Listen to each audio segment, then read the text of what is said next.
Bienvenue à toi qui m'écoutes sur les podcasts de Je suis sensible.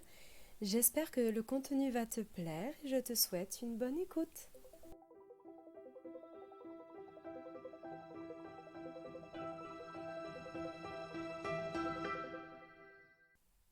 Hello mes papillons. Pour ce podcast, je vais vous expliquer un peu plus ma maladie chronique qui m'atteint depuis 4 ans maintenant. Dans le précédent podcast, j'avais commencé un petit peu à en parler et je me suis dit, il vaut mieux que je fasse un enregistrement rien que sur ça parce que je pense que ça va être long. Comme je vous l'ai dit, ça fait 4 ans que je suis atteinte de cette maladie-là, donc une maladie qui a un peu plusieurs noms. Alors, une fois, ça va être les médecins qui me disent que c'est une colopathie fonctionnelle. D'autres vont dire que c'est le syndrome de l'intestin irritable, d'autres vont dire que c'est un SIBO, etc., etc. En fait, c'est une maladie concrètement qui touche toute ma partie digestive. Donc, c'est-à-dire, ça m'a atteint au niveau de l'estomac, ça m'a atteint au niveau des intestins, ça m'a atteint, je pense, au niveau du foie. Enfin, j'ai pas encore tout compris parce que je suis pas médecin et que même les médecins n'ont pas l'air de comprendre ce que c'est. En fait, c'est colopathie fonctionnelle et syndrome de l'intestin irritable. En fait, ce sont des termes un peu fourre-tout. Voilà, dès qu'on a une petite inflammation de l'intestin, un petit ulcère à l'estomac, hop, colopathie fonctionnelle et puis c'est bon quoi, on n'ira pas chercher plus loin. Donc ça fait 4 ans. Ça fait 4 ans, ça a commencé... En fait, ma toute première crise a commencé en été 2017. Mais concrètement, je peux dire que j'avais déjà plus ou moins des symptômes qui sont apparus avant. Lors notamment de l'écriture de mon mémoire lors de ma dernière année d'études en 2014. Oh, ça remonte. En fait, j'ai tellement stressé parce que c'était 3 mois d'écriture de mémoire hyper intensive. Donc j'ai eu d'énormes brûlures de l'estomac. J'ai clairement fait un ulcère au niveau de l'estomac où le seul truc qui calmait, parce que j'avais des brûlures et ça me donnait faim, et la seule chose qui me calmait la faim et que je pouvais entre guillemets manger sainement, c'était les pop-corn nature. Alors au niveau indice glycémique, c'est pas terrible, mais enfin ce que je veux dire c'est que ça avait tendance à faire augmenter ma glycémie et à redescendre très bas. Mais c'est le seul truc qui arrive à me calmer, c'est-à-dire qu'à 2 heures du matin, je pouvais me réveiller, avoir des énormes fringales. Je me faisais un bol de popcorn. Quand je dis un bol, c'est pas les petits bols à céréales, c'est un espèce de bol à saladier que je pouvais manger en l'espace d'une demi-heure. Et c'était compulsif. Mais j'avais plutôt placé ça effectivement sur le coup du stress. C'était quelque chose de très intense pour moi. J'avais énormément de peur d'échouer. J'ai eu mon diplôme, je suis très contente que tout ça soit derrière moi. Bref, pendant plusieurs années, du coup de 2014 à 2013, bon, je savais que j'étais sensible à la tomate. Je pouvais pas, par exemple pendant l'été, je pouvais pas en manger non plus 15 dans la semaine. Mais voilà, enfin, on sait tous, il y a des aliments plus ou moins irritants, mais sans forcément à ce que ça nous rende malade. L'été 2017 a été assez intense pour moi parce qu'à cette époque-là, j'étais en couple. J'étais en couple, ça se passait plutôt bien et il y avait je crois que c'était l'une des très très grosses canicules dans la ville où je vis. Et chez mon conjoint, enfin chez mon partenaire à l'époque, comme il faisait très très chaud, parce que son appartement avait le soleil en direct, il fermait très régulièrement les fenêtres, les volets, tout le temps dans la journée. Et c'est vrai que c'était une ambiance assez pesante. Mon boulot me stressait à l'époque parce que ce n'était que des petits CDD que j'enchaînais et j'avais qu'une peur, c'était de me retrouver au chômage sans avoir les moyens financiers de continuer à payer mes factures, mon appartement. Donc c'était la chaleur, le fait d'être stressé, le fait d'être fatigué. Être en couple me demandait aussi beaucoup d'énergie parce qu'on avait quelques petites problématiques entre nous. Et, euh, et en fait, tout ça accumulé, j'ai senti des brûlures au niveau de mon estomac. J'avais des remontées acides constamment dans la journée. Ça me brûlait la trachée, ça me brûlait au niveau des intestins. Mais c'était par vague dans la journée, c'était pas tout le temps, toute la journée. Je pourrais même pas dire si vraiment c'était après les repas, mais des fois c'était avant les repas. Du coup, j'avais des fringales qui se déclaraient. Donc là, j'étais obligée. Bon, je faisais pas les bols de popcorn parce que j'en avais plus. Mais voilà, je savais que des fois j'avais envie de salé, des fois j'avais envie de sucré, des fois j'avais envie pendant 3 jours que de chocolat. Et voilà. Et un soir où j'étais avec mon copain, j'ai eu une énorme douleur où j'ai eu envie de vomir, mais je savais que c'était pas ce que je venais de manger que j'avais envie de vomir.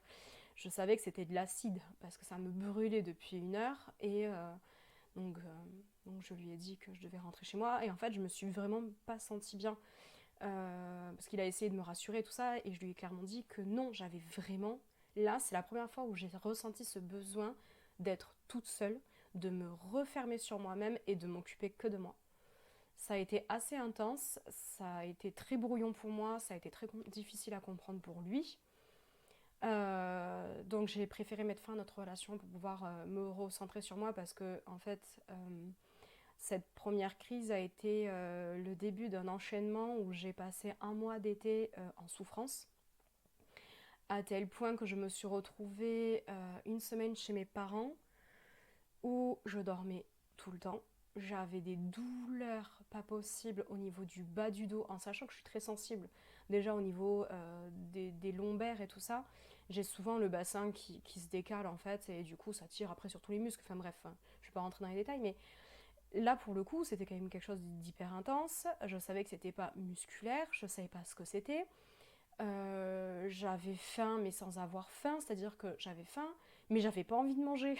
C'était très bizarre comme sensation. J'avais envie de boire mais boire ça me donnait des nausées. Enfin, très bizarre. Donc j'en avais des douleurs, c'est-à-dire que je pouvais pas. C'était assez bizarre. J'avais une position demi-assise.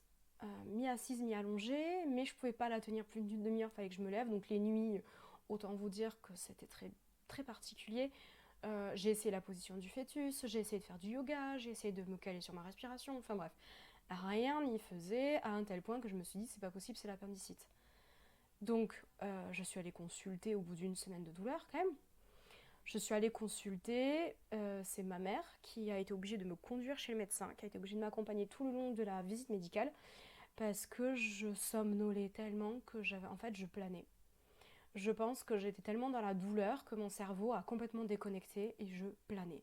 Clairement, je n'étais plus maître de mon corps, j'avais mal tout le temps, dès qu'on me parlait, j'en avais les larmes aux yeux, ça me demandait une énergie pas possible. Et en plus de ça, je dormais littéralement debout. Enfin voilà.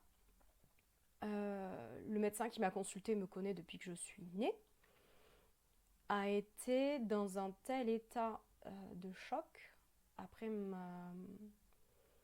mon auscultation, en fait, elle m'a dit c'est simple, soit vous avez l'appendicite qui a éclaté, dans ce cas-là, c'est hospitalisation d'urgence. Elle dit mais j'ai un doute là-dessus, c'est quand même particulier.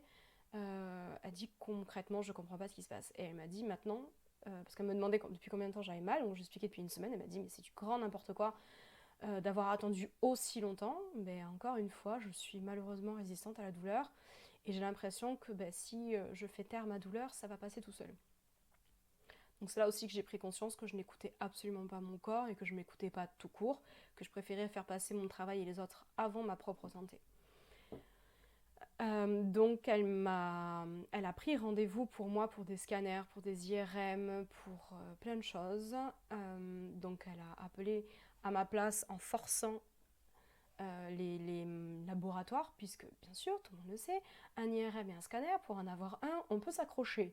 En général, c'est minimum 2 semaines d'attente quand ce sont des scanners à la chaîne, ou alors si c'est un tout petit centre, c'est au moins 1 mois d'attente. Donc là, elle a forcé en disant que c'était une extrême urgence et que c'était soit ça, soit je me faisais hospitaliser. Autant vous dire que j'ai pas du tout une bonne relation avec les hôpitaux, je n'aime pas ça. Je n'aime pas ça du tout. Si je peux les éviter, je le fais.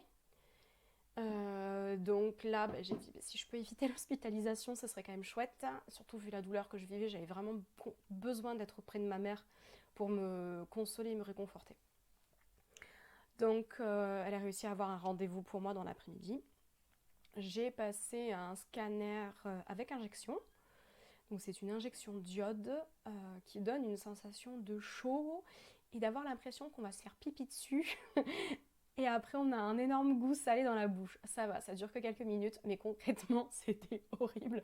Le scanner, moi, j'avais qu'une peur, parce que j'ai déjà passé des scanners pour le cerveau.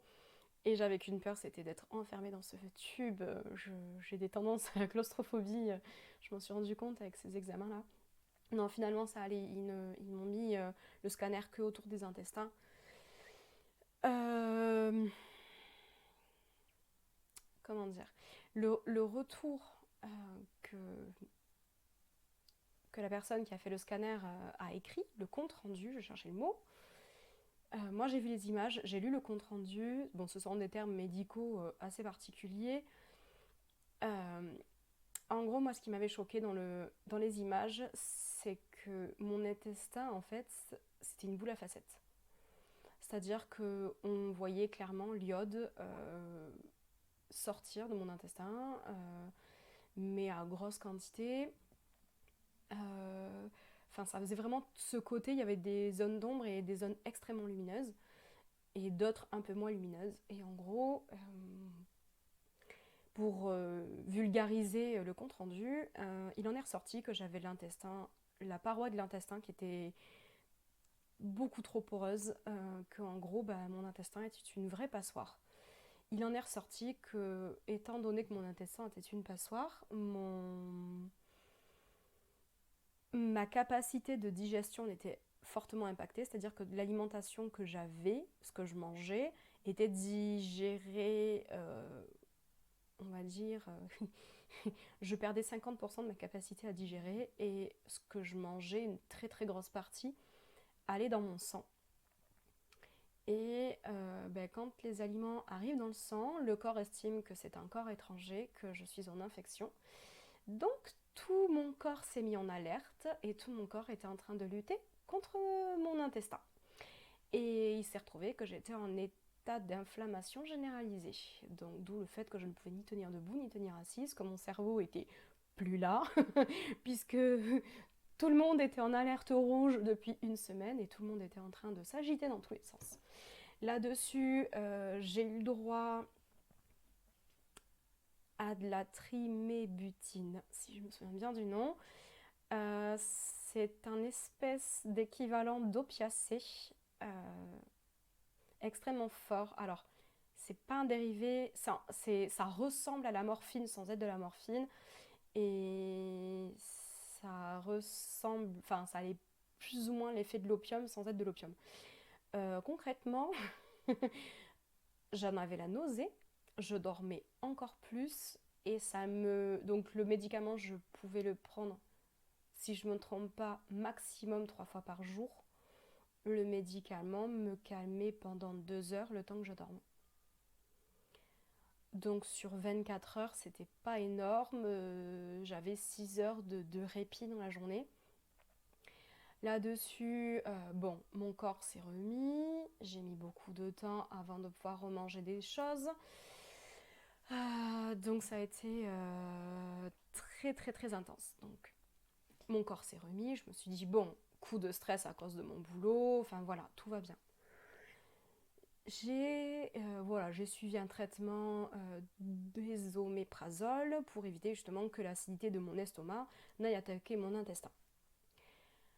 Plusieurs mois se sont passés où je me suis remise, j'ai pu remanger correctement, j'ai pu reprendre une vie normale, mais je sentais que voilà, mon corps était quand même assez douloureux. Donc j'alternais, mais comme j'ai dit au tout début, en fait, je suis assez résistante à la douleur et je m'écoute pas beaucoup, donc quand je sentais une petite douleur, j'avais tendance à dire ça va passer, c'est pas grave. Voilà, je sais qu'elle est là, mais ça me fait pas non plus mal au point d'être hospitalisée, donc ça va. Ça a continué comme ça. Au bout de 6 mois, j'ai refait une crise, moins forte. Mais celle-là, en fait, concrètement, j'avais tellement d'air dans les intestins que le moindre mouvement me provoquait des crampes et j'avais l'impression d'avoir mangé du verre. J'avais moins ces effets de brûlure d'estomac. Bon, je me suis arrêtée, mon médecin m'a redonné des traitements antispasmodiques. Au bout de 2 semaines, c'est passé, je continue. En fait, quasiment tous les 6 mois, j'avais une crise qui venait. Au bout d'un an, un peu plus d'un an, un de mes médecins m'a fini par me dire mais prends rendez-vous chez un gastro-entérologue parce que c'est pas normal. Il y a peut-être une maladie qui est en train de se déclarer. C'est peut-être pas que dû à ton stress parce que voilà, j'ai une tendance à être, enfin, j'ai une tendance à être anxieuse, mais les gens ont tendance surtout à pointer que ça chez moi, et ça commence sérieusement à m'énerver, à croire que le stress provoque tout. Maintenant, avec le recul que j'ai et avec les livres que j'ai lus, non, ma maladie provoque du stress. C'est pas le stress, enfin, c'est un cercle vicieux. Le stress peut provoquer ma maladie provoque du stress et provoque des états anxieux parce que l'intestin étant le second cerveau, bah, il gère aussi énormément les émotions et tout un tas d'hormones. Donc clairement, les hormones du stress, la cortisol, j'ai oublié le nom. Bref, tout ça a été rebalancé dans mon corps. Voilà, c'était pas que parce qu'une situation extérieure m'avait stressée que du coup, bim, crise. Non, non, des fois c'était un truc que j'ai mangé ou un truc, voilà, de la pollution dans l'air ou de la pollution dans l'eau ou des probiotiques, enfin pas des probiotiques, des antibiotiques parce que ben, forcément, avec le métier que je fais, je suis très régulièrement en contact avec des gens malades. Donc moi aussi, on n'est pas tous avec un système immunitaire hyper développé. Nous non, en travaillant dans un milieu entre guillemets de soins, non, non, notre système immunitaire n'est pas obligé de se faire au bout d'un an et d'être hyper résistant à tout. Moi je suis désolée, quand il y a la grippe ou la gastro, ben, je l'attrape. Une rhinopharyngite, je l'attrape. Une bronchite, je l'attrape. Le truc, c'est que ça se traite souvent avec des antibiotiques. Ça, c'est le terme facile. Enfin, c'est la méthode facile des médecins de oh, t'es malade, prends un antibio large spectre, comme ça détruit tout. On ne te conseille surtout pas de prendre des probiotiques derrière pour refaire la flore intestinale, chose méga importante dans le système immunitaire et la santé générale. Donc forcément, sans flore intestinale, il n'y a plus de barrière dans l'intestin et c'est la fête à toutes les mauvaises bactéries et les mauvaises bactéries vont se développer et aller coloniser tout le reste du tube digestif et donc provoquer des déséquilibres au niveau de la digestion et de l'alimentation et de l'absorption des nutriments. Parce que moi, ce qui m'arrivait, c'est que je rentrais en crise parce qu'en fait, je n'absorbais plus les nutriments correctement, donc j'étais souvent en carence. À l'époque, je mangeais quand même beaucoup de viande rouge, j'adorais ça. J'ai quand même été très surprise d'être en carence de fer. Mais vraiment, carence à la limite d'être dans ma réserve de fer. Ce qui est absolument pas normal, en sachant que je mangeais de la viande rouge au moins une fois par jour et je mangeais 2 fois de la viande dans la journée. C'était très rare quand je mangeais pas de viande. Là-dessus, donc, on m'a conseillé d'aller voir un gastro-entérologue. Donc, je vais voir un gastro-entérologue. Je lui parle. Enfin, déjà, j'ai mis beaucoup de temps à le trouver. On m'en a conseillé un qui était quelqu'un de très réputé dans ma ville. J'ai réussi à avoir un rendez-vous dans les 3 semaines qui ont suivi. C'était parfait. Je lui explique ma situation. Quelqu'un de très à l'écoute qui avait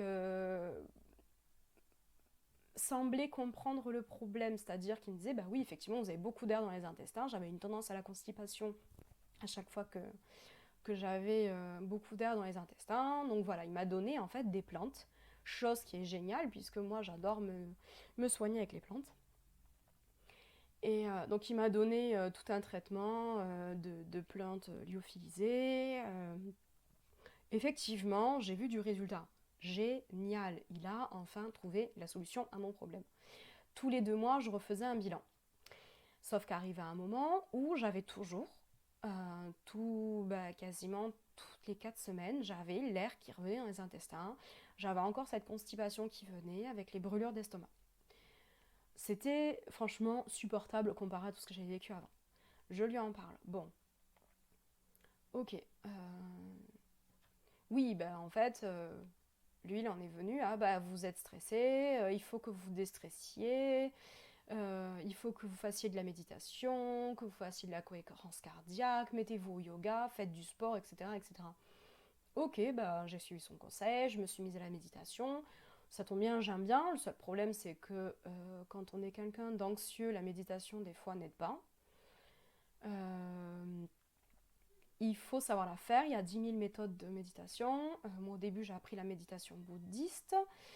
Ça peut être bien, mais rester assise J'arrivais à le faire rester assise pendant une demi-heure sans bouger, sauf qu'il faut être méga musclé du dos. C'est quelque chose que moi, c'est pas du tout le cas. J'avais des grosses douleurs, ça me bloquait le sang, j'ai une mauvaise circulation du sang, etc. Tout est lié à mes intestins de toute façon.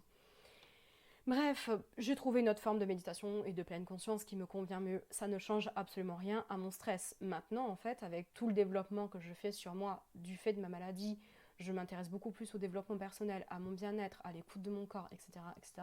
Maintenant, je sais dire, oui, cette situation me stresse. Et Et alors, qu'est-ce que j'en fais? Bah, je le vis pleinement. Là, je suis en train de travailler sur une méthode de libération émotionnelle où il faut d'abord vivre pleinement son émotion avant de pouvoir la libérer. Mais le stress, est-ce réellement une émotion? Euh, Enfin, moi, je suis désolée, quand c'est le stress du travail, comme je l'ai expliqué dans la toute première vidéo, je suis aussi hypersensible, chose qui est extrêmement liée avec ma maladie. Il y a quand même des choses que je mets en place mais qui n'ont aucune efficacité. Faire du sport, je veux bien, sauf que mes intestins, n'ayant pas une absorption normale des nutriments, mes muscles ne se développent pas correctement, je n'ai pas la force, je suis très sujette aux courbatures tout le temps, tout le temps, tout le temps. J'ai beaucoup de crampes, j'ai beaucoup de contractures musculaires, j'ai des tendances à avoir des tendinites, à avoir des élongations, etc. etc. En ne faisant pas de sport. En faisant du sport, j'ai testé le yoga, j'ai fait du yoga pendant plus d'un an, je n'ai pas vu d'effet sur mes intestins. Sur mon corps, je l'ai vu, j'étais beaucoup plus souple, certes, mais sur mes intestins, il n'y avait aucune différence. Aucune. J'avais tout le temps autant des crises tous les 4 mois. Bref, donc l'une des crises que j'ai faites, ça tombait bien, j'avais rendez-vous avec mon gastro-entérologue. Là, j'ai commencé à comprendre que c'était au-delà de ses compétences parce que clairement, il me renvoyait, mais c'est parce que vous êtes stressé. Et je lui ai dit, non, en fait, là, concrètement, je ne suis pas stressée. Si, mais c'est juste que vous ne le sentez pas. Ah bah pardon, si en plus de ça, je ne suis pas capable de savoir ce qui se passe dans mon corps, alors que ça fait plus d'un an que je suis malade et que je me mets à écouter tous les signaux, non, à un moment, il faut aussi que le médecin y comprenne que non, si je ne suis pas stressée, c'est que je ne suis pas stressée. Je ne suis pas anxieuse, j'étais dans une période extrêmement bénéfique dans ma vie, c'était une période très heureuse où tout allait bien, sauf mes intestins. Il n'a pas voulu me comprendre.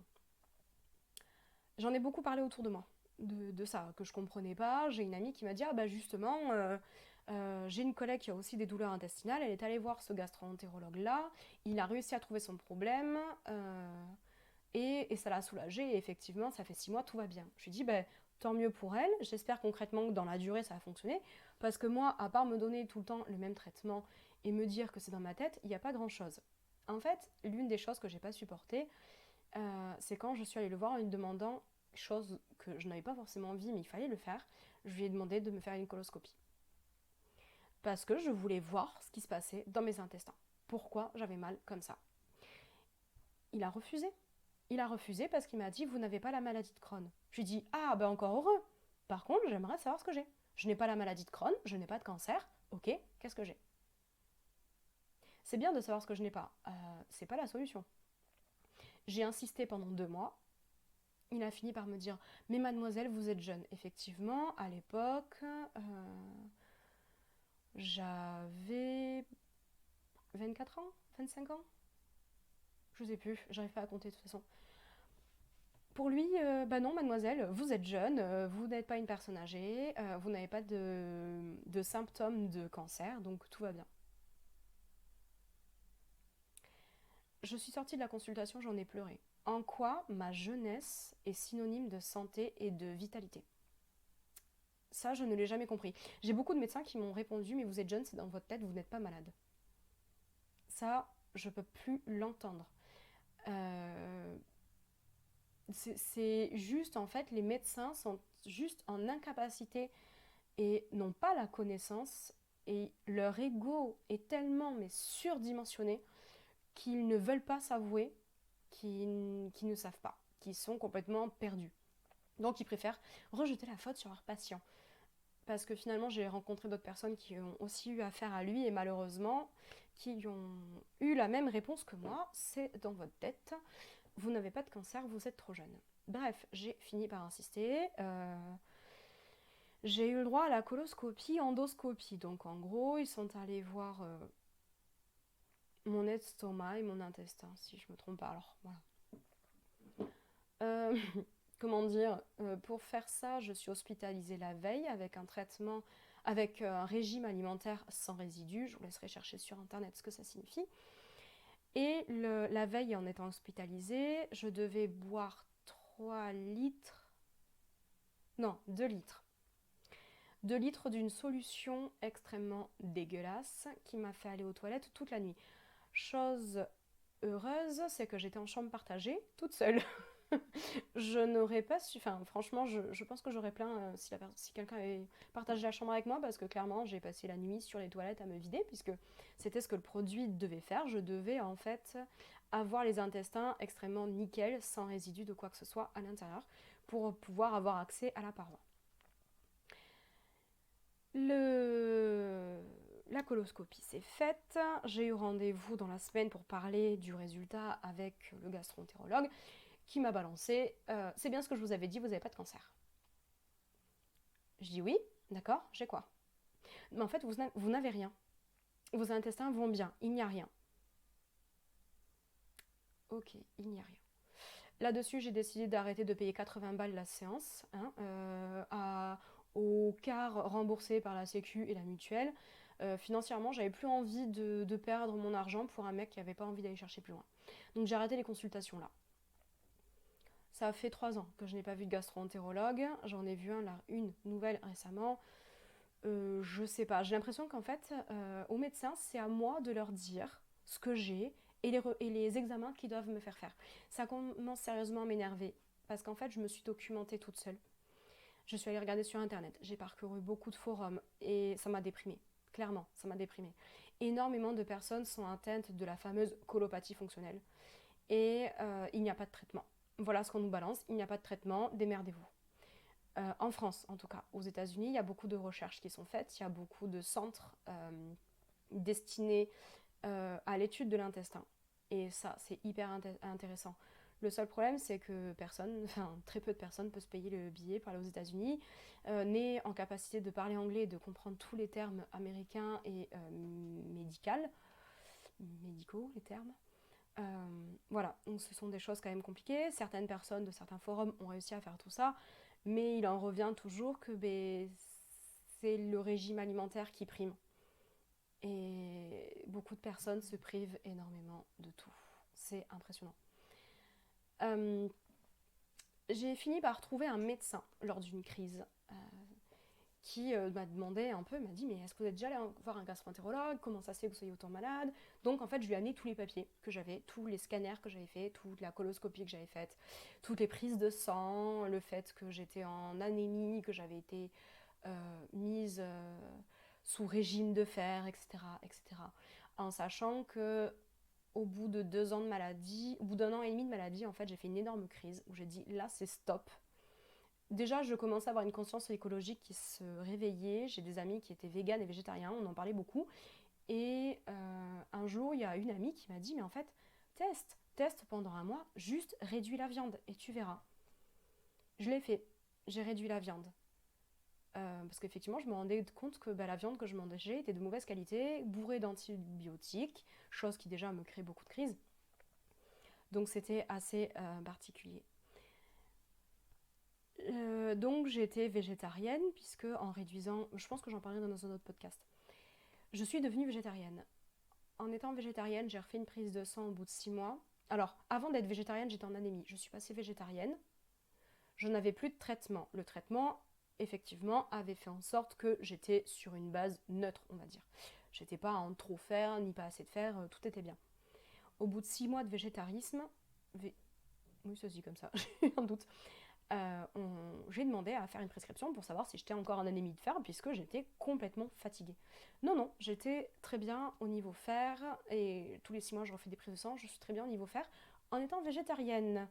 Donc c'est bien que la viande me posait aussi des problèmes et que je ne l'assimilais, enfin c'est pas tant la viande, c'est mon corps n'assimilait pas la viande correctement. Donc ça a été bénéfique pour moi d'arrêter la viande. Ok. Je suis allée voir donc ce médecin, on a parlé de tout mon régime alimentaire, de toutes les choses auxquelles je faisais attention, et je lui parlais de la coloscopie. Je lui ai parlé du gastro-entérologue, je lui ai parlé de la coloscopie. Elle m'a dit une phrase qui m'a mise mais en joie. Elle m'a dit s'il n'y a rien dans votre coloscopie, c'est qu'effectivement, vous n'avez pas de cancer, mais ça prouve bien, au vu de vos douleurs, que vous avez une colopathie fonctionnelle. Ouf, enfin quelqu'un qui met des mots sur ma maladie. Au bout de 2 ans. À partir de là, elle m'a conseillé des probiotiques. Alors au début, il y avait très très peu de probiotiques, vraiment pour les colopathes, parce que c'est comme ça qu'on nous appelle. Donc en gros, il fallait que je compose, parce qu'il y a des probiotiques qui sont bien juste après un traitement d'antibiotiques. Par contre, moi, n'ayant plus du tout de flore intestinale, il fallait quelque chose de très conséquent, avec beaucoup de lactobactéries, enfin bref, j'ai plus tous les termes en tête. Là-dessus, colopathie fonctionnelle, très bien, j'ai pu regarder sur internet les traitements qui existaient. Il n'y a pas grand-chose, mais au moins il y a des antispasmodiques exprès, il y a des antiacides exprès, donc tous les 4 mois, j'avais un traitement où ça me remettait plus ou moins d'aplomb. Jusqu'au jour où j'ai lu À fleur de paix de Dora Muto, qui a juste été une grosse révélation pour moi. Comme je me rends compte que ça fait un moment que je parle, ça doit faire à peu près une demi-heure, je vais m'arrêter ici et je vais couper cet enregistrement et je vais faire, je pense, le podcast en 2 parties. Comme ça va me permettre aussi un peu de me renseigner et d'utiliser les bons termes pour la suite, pour bien parler du livre de Dora Muto.